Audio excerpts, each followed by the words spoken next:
Attention. Attention. This is the Federal Bureau of Missing Persons calling all local agencies. Attention. This is a coded report nationwide. Missing since 9 o'clock this morning the following persons. Smidgley Jonathan, 5 feet 8 inches tall, brown hair, brown eyes, mastoid. Hello. Hey, get off this wavelength. This is a restricted band. Hello.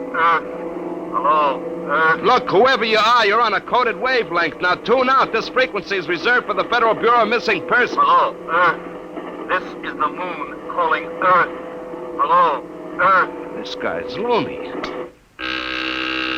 Transmitting room. Jake in transmission. Jake, this is Charlie in the code room. Some crackpot's on our frequency. Yeah, I heard him, Charlie. I've got CQ trying to trace it now. Yeah, well, hurry it up, will you? Some ham's in for a good stiff fine by the FCC. Well, they ought to take his license away. Oh, here comes Lenny with a directional fix. Here you are, Jake. I checked it 4 times.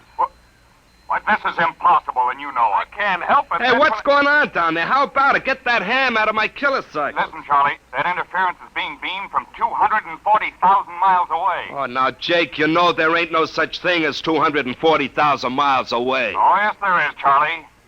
Straight up. Straight... Hey, now, wait a minute. Charlie, that signal's coming from the moon. Are you nuts? Somebody might be bouncing it like a radar signal. Radar on this frequency? Where did you study basic radio? Listen, flathead, you asked for a fix. I gave the best fix our instruments can find. Now take it or leave it. Somebody on the moon is calling the Bureau of Missing Persons.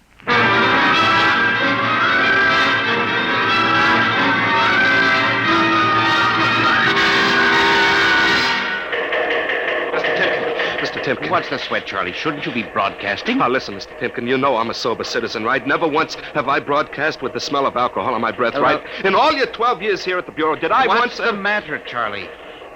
We're picking up a message on our wavelength. Well, did you report to the FCC? I ain't got the nerve. Well, what's wrong? You'll scream when you hear this, Mr. Timkin. You'll jump right out the window, but we are getting an SOS from the moon.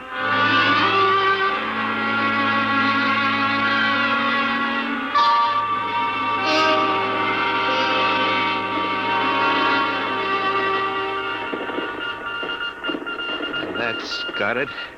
Started on voice and switched to Morse. What did he say? Let's see now. Can you read me? Help Otterburn. Will contact when the moon is in phase. Otterburn. Sounds like a name. Otterburn. Otterburn. Holy jumping Jehoshaphat. Hey, where you going? To talk to the chief. Hey, now, wait a minute. What are you going to tell him? We just got a CQ from the man in the moon? That's exactly what I'm going to tell him, Charlie. What? Oh, no. This is too much for me.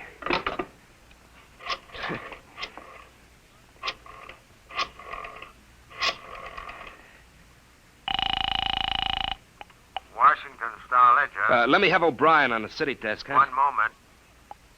O'Brien speaking. Seamus? Yeah? This is Charlie Starbuck down at the Missing Persons Bureau. You want a hot one? No kidding. This'll cost you a beer, okay? Shoot, Buck. I'll stay in your wavelength for 30 seconds. Yeah, okay. We just got a radio message from the moon. What? From the moon! Call me back when you're sober. Okay, Seamus, if you don't know a story when you see one. I'll send you the name of a good psychiatrist. So long, Orson Welles. Well, Orson Welles? Hey, how do you like that? He don't believe me.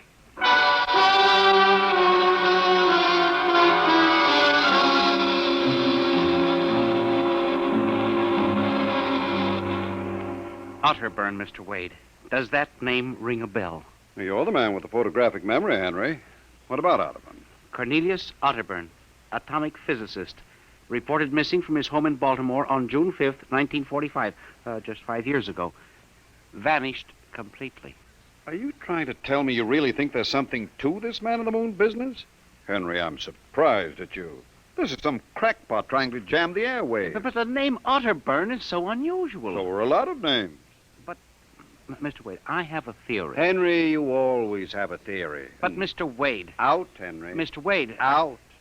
I'm busy. Yes, sir. I'm sorry, Henry. Oh, here, take this folder of reports for the death file. Oh, yes, sir. And no more nonsense, eh, Henry? I appreciate that you have a very dull job filing old missing person reports, and I appreciate that you take an active interest in the affairs of the Bureau. But, no more nonsense, No, sir, Chief. No more nonsense. Oh. Pardon me. Hmm? Are you Mr. Henry Timkin? That's my name. Permit me, Jefferson Philo, scientific feature writer. May I have a moment of your time? Certainly. Just sit down at my desk right over here. Thank you. My, that's quite a stack of papers. Filing. I'm the records custodian of the Bureau. 12 years and never misplaced a record. Magnificent. Now, Mr. Timkin. Yes? Mr. O'Brien, the editor of the Star Ledger, said I might drop by and investigate a rumor. Only a rumor, mind you, that a message from the, moon? Well, we aren't certain it's from the moon. It may be a bounce. They have bounced radar waves off the moon, you know. Yes, I know. I wrote the first newspaper article on it. Oh, really? Well, I'd be interested to read it. I must have a copy in my briefcase. Well, don't bother. Oh, but I insist. There you are. I'll leave it on your desk. Well, thank you very much. Now, about this message from the moon, Mr. Timkin. Well, we don't know for sure, as I said, but I believe that this message, wherever it originates, is from Cornelius Otterburn. The physicist? Oh, you know him. I once wrote an article on his contribution to nuclear mechanics. A brilliant man, Otterburn, years ahead of his contemporaries. Well, whoever is sending those signals, if he isn't on the moon, is at least using the moon as a sounding board, bouncing the signal. But why, Mr. Timkin? Why? Look here, Mr. Philo.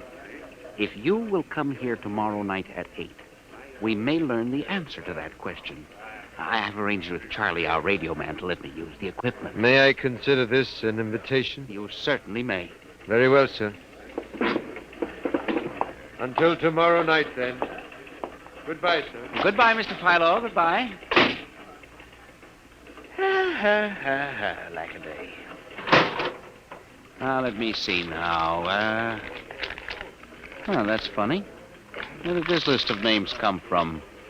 Paul Aarons, astromathematician. Robert Simons, electronic engineer.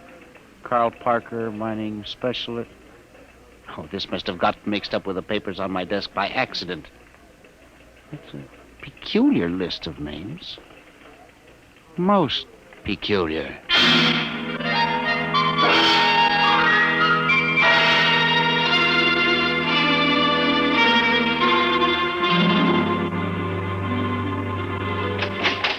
Good morning, Charlie. Oh, hi, Mr. Timkin. I see we made the papers. Oh? And how? Mr. Chief steamed up about it. What did the paper say? Mostly ha-ha. Here's the Herald. Oh? Oh, brother, what a panty. Uh-huh. Oh, dear. Oh, my. No wonder Mr. Wade is hopping. About tonight, Mr. Timkin, I don't know. Now, you promised you'd give me a key to the radio room, Charlie. Yeah, but I didn't expect this. Listen, Charlie, we've got to find out if there's something to that message. If Otterburn is alive somewhere and radioing for help, it is... Hold it. Time for the morning broadcast. We've got quite a list today. Well, do you mind if I listen a while? We may hear Otterburn. Oh, I ain't self-conscious. Stick around. Attention. Attention, this is the Federal Bureau of Missing Persons calling all local agencies nationwide. This is a coded broadcast. The following persons are missing. Aarons, Dr. Paul, 5'5", brown hair, brown eyes, scar on left side of chin. Aarons? Thick glasses, occupation astromathematician. Missing since 6 o'clock this morning. Missing? Being sought by Bel Air police. Charlie. Repeat, Dr. Paul Aarons. Charlie, shut it off a second. Oh, now, listen, Mr. Timkin. It's okay to stay, but you can't interrupt. This is important. Now, what time was Dr. Aarons reported missing? 6 a.m. We got the report from Bel Air less than an hour ago. Are you certain, Charlie? Yeah, positive. What is this? Charlie, what's the next name on the list? Let's see. Simons, Robert. What? Engineer. Came in less than 20 minutes ago. 20? What's the matter with you? You look like you've seen a ghost. Nothing, Charlie. Except that last night, quite by accident, someone left a list of names on my desk, and that list included the names of those 2 men who weren't reported missing until an hour ago. What? Yeah, that don't sound right to me. It isn't right, Charlie. Which raises a question. Who would make up a list of missing persons before they were missing, not after?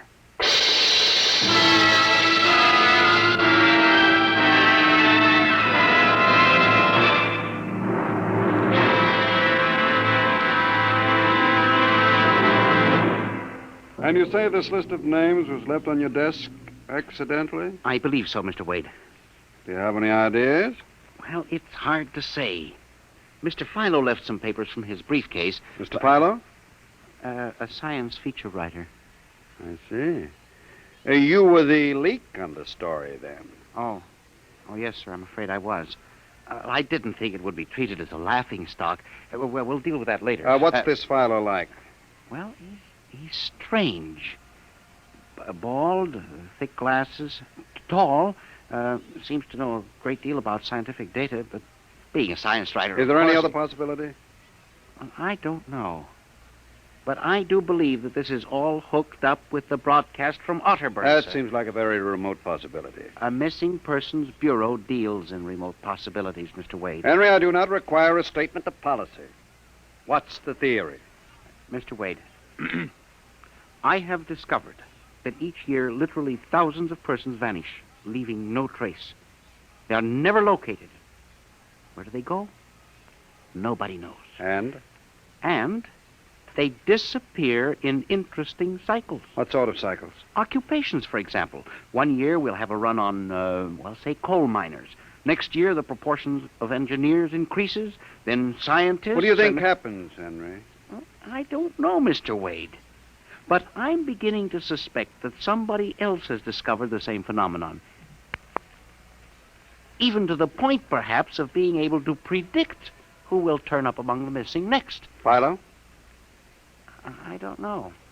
But I would like to find out. And you think Otterburn may be a part of this picture? I definitely do, Mr. Wade. Henry, do you honestly expect me to buy an idea like Well, that? it's more than an idea. The two top men on this list are missing. Maybe so, but the rest of them aren't. Parker, Watson, Gibbs. Well, Why, I saw Parker in the restaurant where I had lunch today. Yes, sir, but and if look- you think I'm going to make myself a laughing stock by putting any belief in such a crack-brained theory, Well, you... Excuse me. yes. Hello, Wade speaking. Yes? Yes, I see. What name? Just a moment. Henry, let me see that list again. Oh, yes, sir. Here you are, sir. Go ahead. I see. I'll get back to you. I guess I owe you an apology, Henry. Yeah. Sir? Carl Parker was just reported missing. Parker? The third man on your list. Holy mackerel. Exactly. Henry, perhaps I've underestimated you. Maybe this time you really stumble onto something. What do you intend to do, Mr. Wade? I don't know. I haven't thought it out yet. I was planning to listen for another broadcast tonight in the hope that Otterburn might try to contact us again. I'll join you. I also invited Mr. Philo, the science feature writer, you know. I'll be glad to meet him. I'm beginning to get interested in your Mr. Philo. Mr. Wade, you don't think... That he's mixed up in this? I don't know, Henry. Well, Mr. Wade, let's contact the police. No, Henry, I think we're better off keeping this between ourselves for the moment. I don't want the police laughing at the Bureau if you're wrong. I don't know, Mr. Wade. Besides, there may be more danger than you realize. Let's keep it quiet. Shall we, Henry? Yes, sir. I didn't realize there was any danger.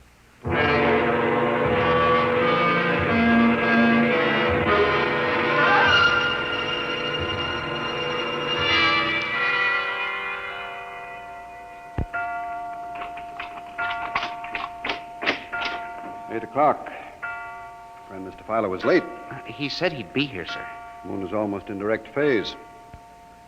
You can't wait much longer. You'd better switch on the set. Yes, sir.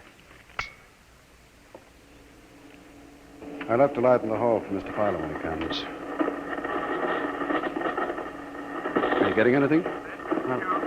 Just some foreign stuff. Programming from Johannesburg, South Africa. We continue in Africa. Oh, no, dear. That's a very peculiar transmission sound. Earth. That sounds like something. See if I can work the selector here. The moon is in phase. Yes, sir. Hello. Earth, can you hear me? I'll try to return. Hello?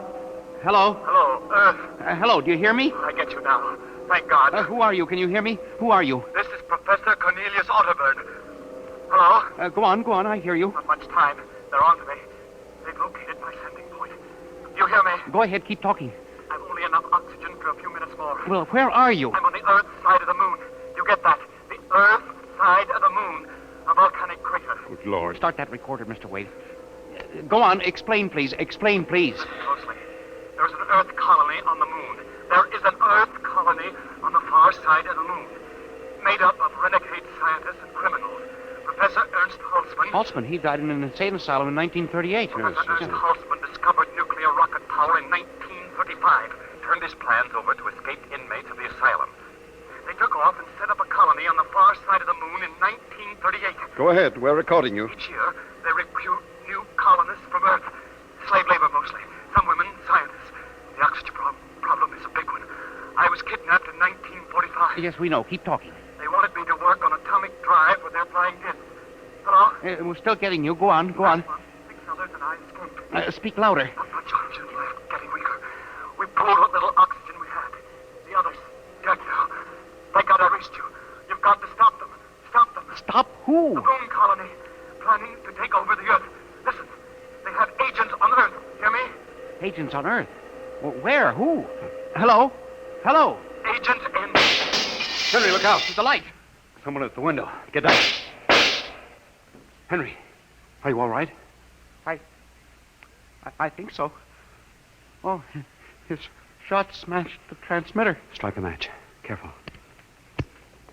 Whew, that was close. I got a look at him. From the description, it was your Mr. Philo. Well, we got a recording anyway, but not the most important part of the message. Henry, we've got to get you out of here.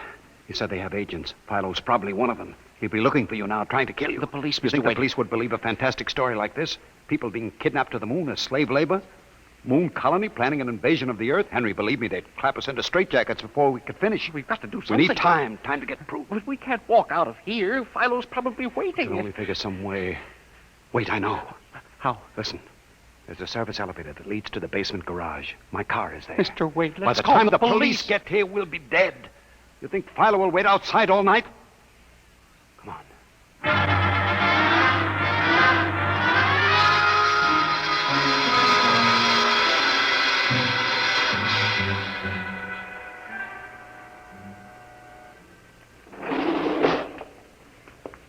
This is the basement. Come on. Keep to the side. Yes, sir. Shh. Here's the car. All right, Henry. You open the garage door, then jump into the car. We'll make a dash for it. But where can we go? I have a farm outside Chevy Chase. It's private, miles from the nearest neighbor and completely hidden by trees. We'll run for that. Go ahead, start the door up. All right, Mr. Wade. Quick, jump in. Yes, sir.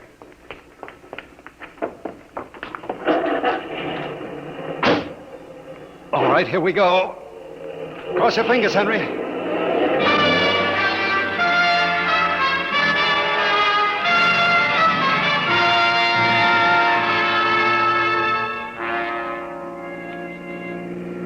We made it out all right. Anything doing? Well, there's a blue coupe behind us. It seems to be following. I'll cut up Pennsylvania Avenue and out Route 1 toward Baltimore. It is following. He turned with us. Can you go faster? Not much faster. He's gaining on us. I've got an idea. Hang on, Henry. Yes, sir. Why did you stop? Turn off the lights, quick.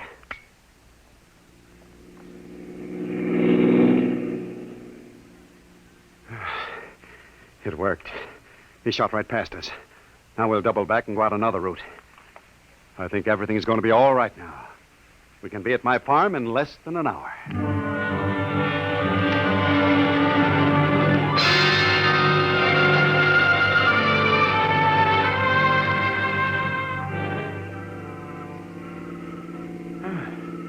This place is really out in the wilderness, Mr. Wade. You can stay here indefinitely till we figure out the next move. Just up this dirt road now, there's a big abandoned wheat silo on my grounds. It's down in a hollow where it can't be seen except from the air. And even then, the oak trees shield it. It'll hide you out there. Now we can leave the car here. We'll leave it sink. Come on. How did you ever find this place, Mr. Wade? I've always liked seclusion. Came up here to get away from it all. Here's the silo. Well, it's certainly well hidden. There's a small door around the side. Come on. Yes, sir. Oh, careful of those bushes. It's hard to see them in the dark. Do you suppose Philo will find us? I assure you, Henry, that Mr. Filer will never find us here. Not in a million years. Here's the door. It's pitch dark. Hold my arm. I know the way. Just a few steps up, then another door. Yes, sir.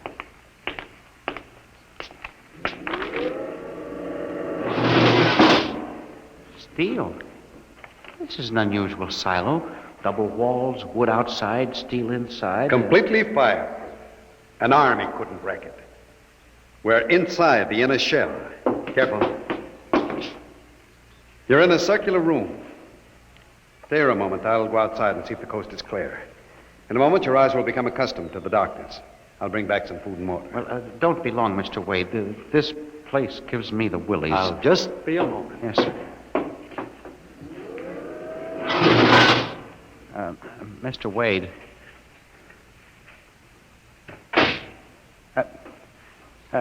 Mr. Wade.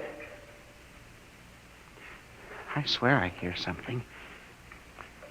Mr. Wade! What's that? There is something.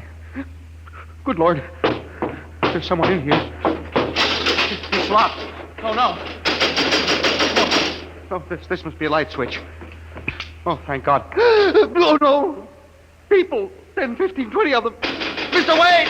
Help! Help! Will do you no good to shout, Henry. Mr. Wade, where are you? Outside, speaking over the intercom. Mr. Wade, there are people in here. 15 or 20 of them. They're sitting like statues just staring at me. They won't hurt you, Henry.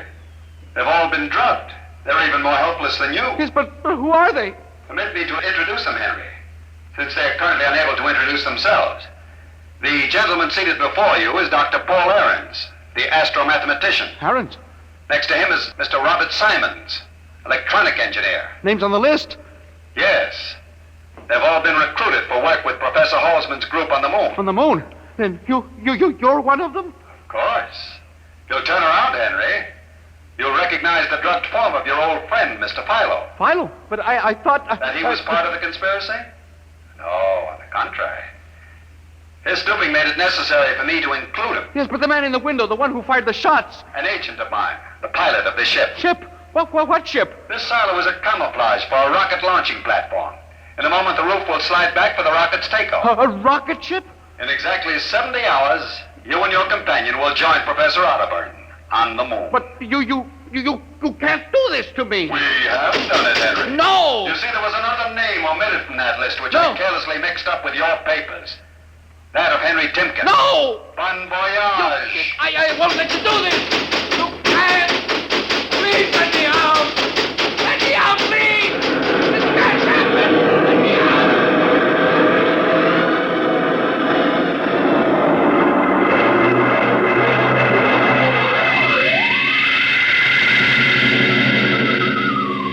Attention. Attention. Missing since 8 o'clock last night. The following persons. Timkin Henry, age 45, height 5 feet 8, brown eyes, slightly balding.